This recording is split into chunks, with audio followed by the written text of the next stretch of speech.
ফিরে এলাম ছোট্ট একটা বিরতির পর অবেলা আড্ডায়। আজকে গান শুনছি বিশ্বজিতের কাছ থেকে এবং দুটো গান শুনেই তোমরা বুঝতে পারছো যে আজকের পর্বটা সত্যি করে এই ভীষণ জমজমাট। আচ্ছা, আমাকে একটা কথা বলো যে গানের তালিম নেওয়া কবে থেকে শুরু করলে? আমার গানের তালিম শুরু 6 বছর বয়স থেকে।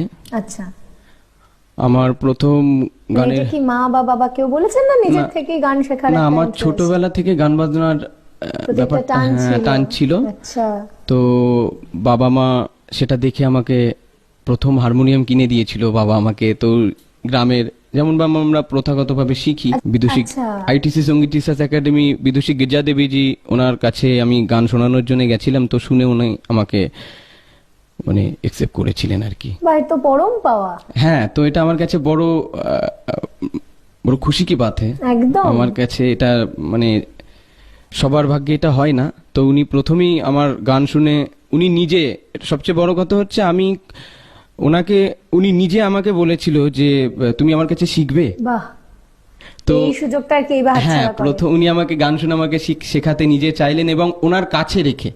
আচ্ছা, একদম মানে গুরু তুমি ঘরানা, ওনার কাছে থেকে একদম শিখেছো? একদম একদম একদম বাহ। আমি তো ওনার কাছে, ওনার বাড়িতে আমি মানে গুরুগৃহে গুরুগৃহে থেকে যেটা শিক্ষা আমার, লাভ। হ্যাঁ। তো এখনো আমি ওনার বাড়িতেই থাকি, ওনার বাড়িতে আচ্ছা। আমার যাওয়া আসা থাকা সবকিছুই একদম বেশ, আর কি। চলো আরো গল্প করবো, তার আগে আর একটা গান শুনি বরং। হ্যাঁ।